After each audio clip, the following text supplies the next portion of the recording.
বিগত 10 মাস পর ডিসেম্বরে তো ক্লাস করিয়ে বেরিয়েছি। ভালো লাগছে এতদিন কষ্ট করে ভিডিও করে দিচ্ছি। আমার ডক্টর দেখে বলল আমাদের হাতে করানো, আর বলল স্যারের মুখ দিয়ে দিকে যাচ্ছে যখন। So hello everyone, welcome back to Struggle with Prince and welcome back to another new vlog। হ্যাঁ আমি জানি কলকাতার ভ্লগ নিয়ে তোমরা এত বেশি বোরিং হয়ে গেছো। আমার ডেলি লাইফস্টাইলকে তোমরা সত্যি ভীষণভাবে মিস করছিলে, আমি জানি। তো মাঝখানে আরও দুটো ভিডিও দেওয়ার কথা আছে, শর্ট ফরম্যাটের ভিডিও, কিন্তু আমি পোস্ট করব, শর্টসে দেবো না। তো দুটো ভিডিও আমি এডিটও এখনও করিনি, ওগুলো এডিট করা হয়নি, এডিট করব তারপর দেবো। কিন্তু তার আগে আমি এই ভিডিওটা পোস্ট করে দিচ্ছি, তার কারণ তোমরা ভীষণভাবে বোরিং হয়ে গেছো আমার একঘেয়ে কলকাতার ভিডিও দেখে দেখে। তাই আজকে একটা ভালো কাজের জন্য বেরোচ্ছি। আজকে যাচ্ছি প্রিন্সকে নিয়ে। এমা টয়লেট করে দিচ্ছে, তো লিক করে গেছে। ভালো ডাইপার এটা, তাহলে প্যান্টটা পাল্টাই দিই, সাইড হয়ে গেছে। তো বিগত 10 মাস পর আজকে প্রিন্সকে ডক্টরের কাছে ফলো আপের জন্য যাচ্ছি। গত বছরের ডিসেম্বর মাসে ওকে থেরাপিটা করাইছিলাম, আর জুন মাসে 2024-এর জুন মাসে আমি ওকে ফলো আপ করেছিলাম। তারপরে আর ফলো আপও করানো হয়নি, তাই ফলো আপ করতে নিয়ে গেছি। আর হ্যাঁ, তার মাঝে তোমাদেরকে একটা ইনফর্ম দিয়ে দিই, আমার রুম দেখে তো বুঝেই গেছো রুম কালার করা হয়েছে। আর এই নিয়েও আমি একটা ভিডিও বানিয়েছি, এখনও এডিট করা হয়নি। তো মাঝখানে দুটো ভিডিও এখনও পোস্ট করা বাকি আছে, তার আগে আমি এই ভিডিওটা পোস্ট করে দিলাম, কারণ তোমরা ভীষণভাবে মিস করছো প্রিন্সের ডেলি লাইফস্টাইলকে। তো যাই হোক, এক নাগারে বলেছি, কারণ আমার হাতে একদম সময় নিয়ে আমাকে এখন বেরোতে হবে ডক্টর দেখানোর উদ্দেশ্যে। তো প্রিন্সের বাবা ওকে এখন এখানে রেডি করাচ্ছে। অ্যাকচুয়ালি ও টয়লেট করে দিয়েছিলো, তো চেঞ্জ করে দিচ্ছি আবার। তো যাই হোক, আর কথা বাড়ি ইন্ট্রোটা দিয়ে রাখছি, তার কারণ খুব তাড়াহুড়াতে আছি। প্রিন্সের গত বছরের ডিসেম্বর মাসে তো থেরাপি করানো হয়েছিল, তারপর তো শীতকাল পড়ে গেছিলো। আর তারপরে ফেব্রুয়ারি মার্চে ভাবছিলাম ডক্টর ফিজিওথেরাপি করাতে নিয়ে যাব, যেহেতু কলকাতায় গেলাম বলে আর করানো হলো না। তো মার্চ মাসটা তো ওরকম করেই চলে গেল। আর এপ্রিল মাসে এই যে ঘর দুয়ার নিয়ে খুব ব্যস্ত হয়ে গেছিলাম বলে তারপরে আর ফিজিওথেরাপিটা করানো হয়নি। তাই এখন মে মাস পড়ে গেল, এখন মে মাসে ওকে ডক্টর ফলো আপ করিয়ে তারপরে আমি ফিজিওথেরাপি ক্লাস আবার শুরু করবো। তো যাই হোক, আর কথা বাড়ি ভিডিওটা বেশি বড় করছি না, শুধুমাত্র ইন্ট্রোটা দিয়ে রাখলাম। এখন আমরা বেরোচ্ছি, এই যে ও রেডি করে দিচ্ছে। অলরেডি আমরা সবাই রেডি হয়ে গেছি, চলো তাহলে এখন যাওয়া যাক। বলছিল 5টার দিকে আসতে, এখন 5:30 বেজে গেল। রাস্তায় ঘাটে এত জ্যাম না, ওই যে ওখানে ওরা 5:30 বেজে গেল, এখনো পর্যন্ত পৌঁছতে পারলাম না। কেমন জ্যাম ছিল রাস্তায়? হ্যাঁ যাই,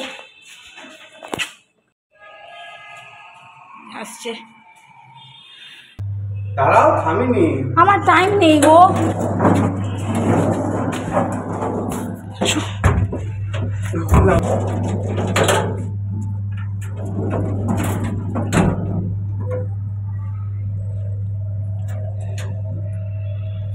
লাস্ট ডিসেম্বরে ওকে ক্লাস করিয়ে বেরিয়েছিলাম, ডিসেম্বরের পরেই এতদিন পর আমরা এখানে আসলাম আজকে।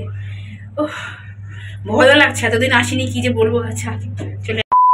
যত দিন যাচ্ছে ততই দেখছি থেরাপি সেন্টারে কিন্তু প্রচুর পেশেন্টের ভিড় হচ্ছে। যখন আমি প্রথমবার গিয়েছিলাম তখন কিন্তু এত মানুষের ভিড় ছিল না, আর ইদানিং দেখছি প্রচুর ভিড় হচ্ছে সেই থেরাপি সেন্টারে ডক্টর দেখানোর জন্য।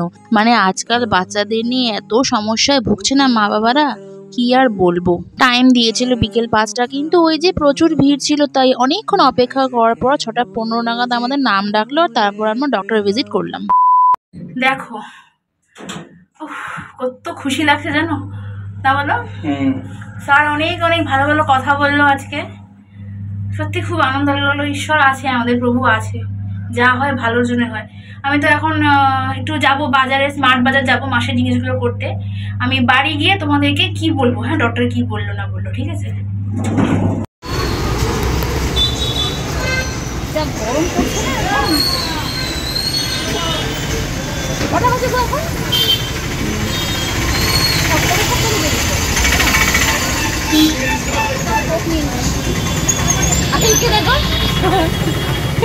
কত কষ্ট করে ভিডিও করে দিচ্ছি আমাকে।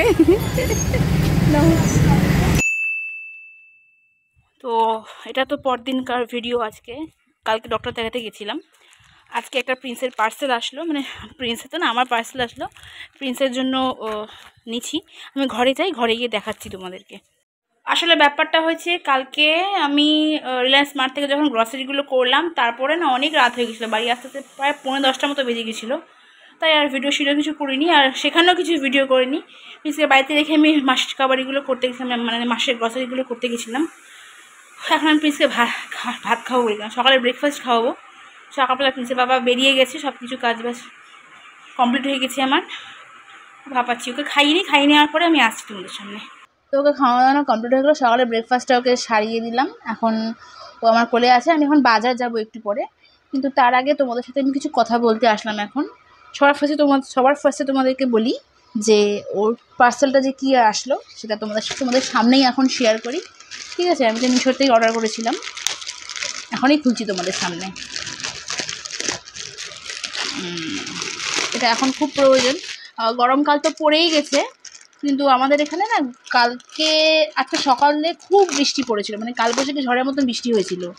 তো যাই হোক, গরমকাল তো পড়েই গেছে বলে তো লাভ নেই, সে বৃষ্টি হোক আর যাই হোক না কেন, বাড়িতে তো ড্রেসগুলো লাগে। তাই ওর জন্য স্যান্ডো গেঞ্জিগুলো অর্ডার করেছিলাম। 1 2 3 4 5 6টা কালারের এসছে, ব্লু, গ্রে, এটা মনে হয় হ্যাঁ পিচ কালার, রেড, পার্পল, আর এটা অফ হোয়াইট কালার। একটা খুলে দেখছি হ্যাঁ কেমন আছে সাইজটা ওর জন্য। ঠিকই আছে, একটু বড় দেখে অর্ডার করেছি। 5 থেকে 6 বছরের অর্ডার করেছি জানো, না 6 থেকে 7 বছরের মনে হয়। 75 সাইজ আছে।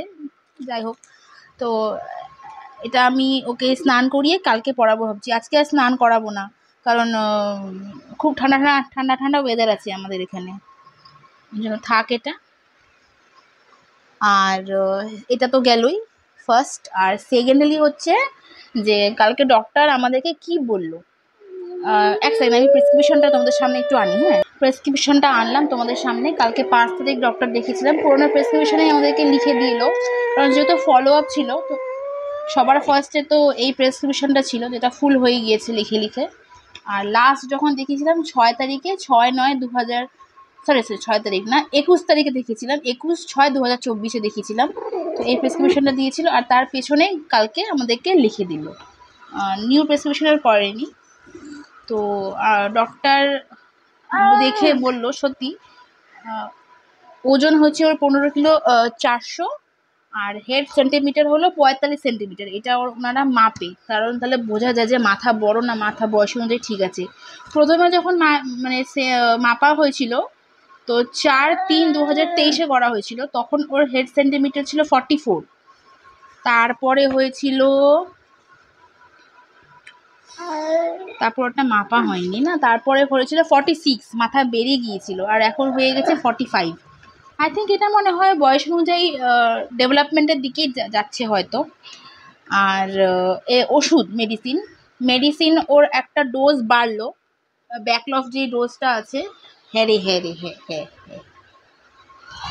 ব্যাকলফের যে ডোজটা আছে সেই ডোজটা বাড়লো, 5 ml করে দিনে 3 টাইম করা হলো। এপিভ্যাল যেটা আছে সেটাই থাকলো। ব্যারোসেটও 1.5 করে দেওয়া হচ্ছিল দিনে 2বার করে, এপিভ্যালও দিনে 2বার করে দেওয়া হচ্ছিল। ব্যাকলফের ডোজটা বাড়লো, দিনে 3 টাইম করা হলো। আর প্যাসিটেন যে ট্যাবলেটটা খায়ও হাফ করে রাত্রে শোয়ার আগে দেওয়া হতো, সেটা একদম বন্ধ হয়ে গেল। আর তার পরিবর্তে ব্রেন ডেভেলপমেন্টের মেডিসিন দিল, যেটার নাম হলো BIQ। আগে তো IQ নর্ম খেত, তার পরিবর্তে আরও ভালো ওষুধ একটা দিল, সেটা হলো BIQ। সেটা 5 ml করে মাত্র 1 টাইম করে। এই হলো ওর মেডিসিনের ডোজগুলো গেল। আর সাথে তো ফিজিওথেরাপি কন্টিনিউ করতে বললো, হ্যাঁ 3 মাসের জন্য কন্টিনিউ করতে বললো। এখন ×3 লিখে দিয়েছে।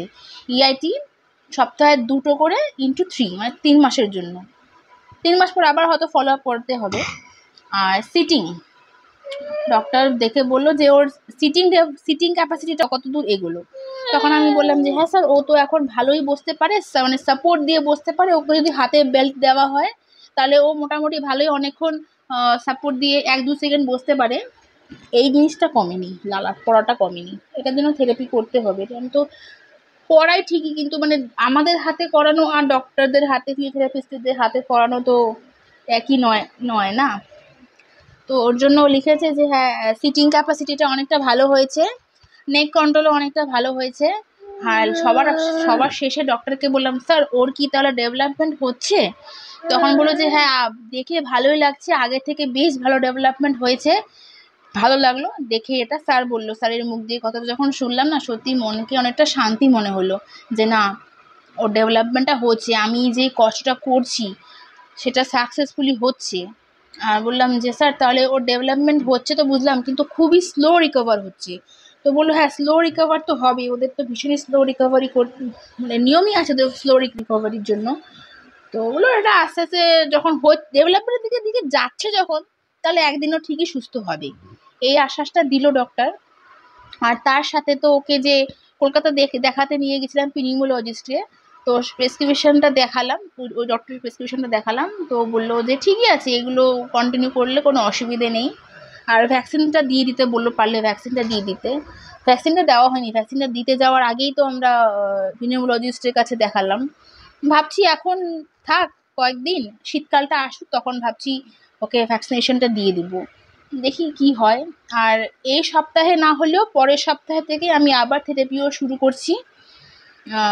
থেরাপি আমি এখন অন্য ব্রাঞ্চে করাবো। আগে যেখানে করাতাম, যেখানে আর কি ডক্টর দেখাতে গেলাম, ওটা হলো মেন সেন্টার, আর সেটারই এখন জায়গায় জায়গায় ব্রাঞ্চ খুলেছে, যেমন কোচবিহারে খুলেছে, গ্যাংটকে খুলেছে, আর শিলিগুড়িরই অন্য এক জায়গায় খুলেছে। তো যেটা আমার সুবিধা হচ্ছে যে যেখানে শিলিগুড়ির মধ্যে আর এক জায়গায় যেখানে খোলা হলো, সেখানে আমার সুবিধা হবে ওকে নিয়ে যেতে। মানে এখন যে যেতাম না, ওকে নিয়ে অনেকটা ভায়া করে যেতে হতো, অনেকটা দূর যেতে হতো, মানে পরপর দুটো অটো চেঞ্জ করে মানে আমাদেরকে যেতে হতো। তো আমি এখন যেখানে করাবো সেখানে আমার খুবই সুবিধা হবে, গাড়ি থেকে নামবো আর সামনেই ওদের থেরাপি সেন্টারটা পড়ে যাবে, তো ওটা সুবিধা হবে।